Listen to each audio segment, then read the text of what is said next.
Hi students, welcome to another video of Smartly Learn.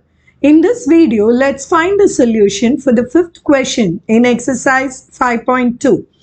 Differentiate sine of ax plus b by cos of ax plus b.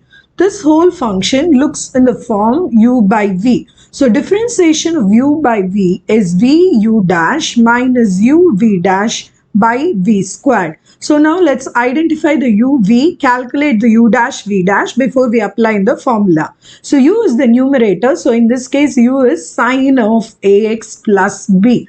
Now v is going to be cos of cx plus d.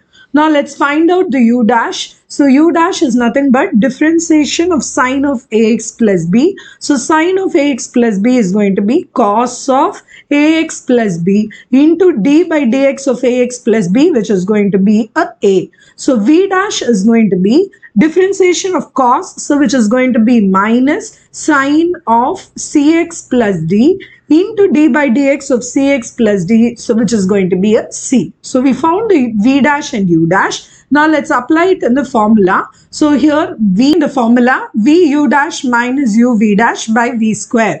So v u dash, let's write that out first. So cos of cx plus d into a cos of, so I'm writing the a first. So a into cos of ax plus b minus of, now u v dash. So in this case we have to cross write this. There is already a minus sign in the formula. Along with this minus sign, so it will become plus c into sine of ax plus b into sine of cx plus d, the whole thing divided by cos of cx plus d, the whole square, because the denominator is v square. Now you can break this fraction into two parts. So the first part will become a cos cx plus d into cos ax plus b, the whole thing divided by cos of cx plus d, the whole squared.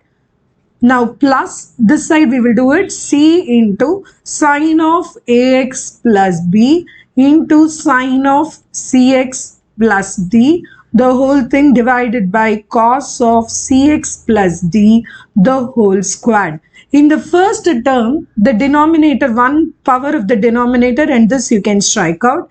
In the second term, one power of the denominator along with the sine of cx plus d, you can write it as tan actually. So let's do that change here. So in this case, the first denominator of function will become a cos of ax plus b, the whole thing divided by cos of cx plus d. One power gone and the remaining functions in the numerator return as such. Plus, in this case, we are going to write this as c into sine of ax plus b by one function of cos, I'm going to write it as such. So this is cx plus d into one of the sine cx plus d and cos cx plus d. I can convert and write it as tan of cx plus d. So this is the final answer for this particular differentiation. In the next video, we will find the solution for the sixth question in this exercise. See you in the next video. Bye.